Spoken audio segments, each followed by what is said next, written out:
if you want to do any work of deen, if you want to spread the knowledge of the deen, you want to get people to follow the Quran and Sunnah, then you have to be polite.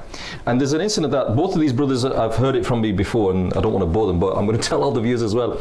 There was an incident that happened not very far from here once, where on a Friday night, a Saturday night, a person, he'd been out drinking, a non-Muslim, he'd been drinking alcohol, and he was drunk. And he's wandering down the street, and he's leaning from pillar to post on everything, and eventually he leans on a door, and the door was unlocked, and he stumbles inside this building. He goes inside this building, and when he's inside this building, he's wandering around, doesn't even know where he is. And because he's got a lot of alcohol inside his stomach, he's feeling sick. And what happened was, as a result of the alcohol, he becomes sick, and he's sick all over the place. And once his stomach is empty, then that rumbling in his stomach is gone, and now he feels at peace and he feels at comfort. So he lies down and he goes to sleep. Yeah, he doesn't even know where he is. He could be anywhere.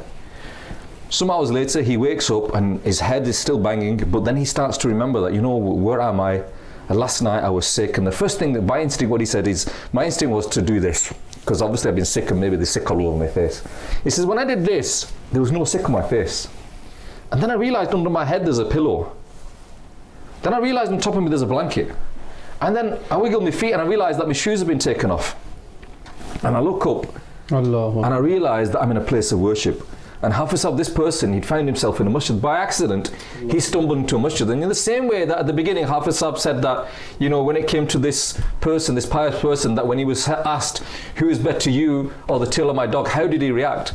If somebody came into our masjid, one walked into the masjid with their boots, two, they're sick all over the masjid, and then you find them lying on the carpet in a pool of their own sick, how would you react?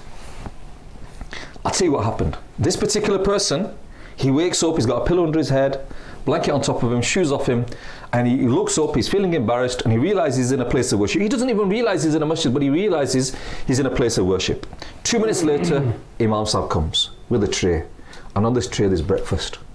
And he serves the breakfast, and the person is saying, I'm sorry, you know, we're sick. And he said, no, don't worry, we've cleaned everything, don't worry anything.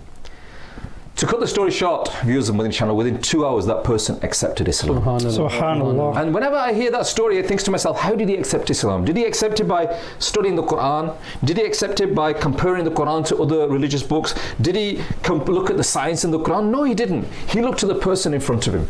And if the person in front of him, he's the perfect example of Islam. Yes. And if you study the history of Islam and how Islam spread, it didn't spread. People didn't become Muslims by, some did by studying the Quran, some did by studying the science in the Quran, some did by looking at these sort of things.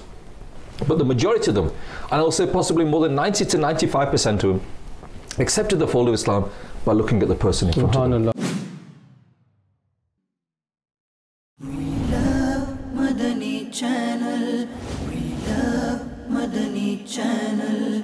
We love Madani Channel.